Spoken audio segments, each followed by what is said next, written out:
नन्हे घुंघरू वाले नन्हे घुंघरू वाले बिछुआ आजा बेबाने नन्हे घुंघरू वाले नन्हे घुंघरू वाले बिछुआ आजा बेबाने नन्हे घुंघरू वाले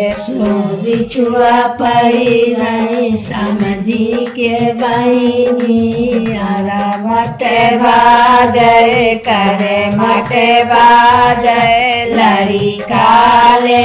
ते पियावत बाजय नादी रात करावत बाजय घुंघरू वाले नन्हे घुंघरू वाले बिछुआ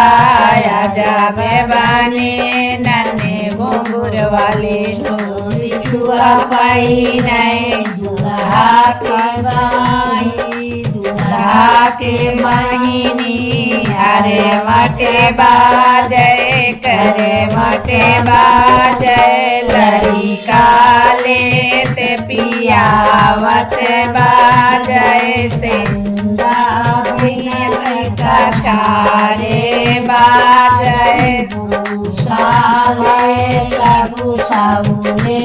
बाजय रोटी करत रोसैया बाजय आधी रात पलंग पर बाजय नन्हे घुंघरू वाले नन्हे घुंघरू वाले बिछुआ आजा बेबाने नन्हे घुंघरू वाले बिछुआ पाई नहीं राधिया के बयारे मटे बाजय करे मटे बाजय लड़ी काले ते पिया बाजय कांदा बिना कछारे बाजय भूषा ते भूषाऊले बाजय रोटी करत रोसैया बाजय लड़ी काले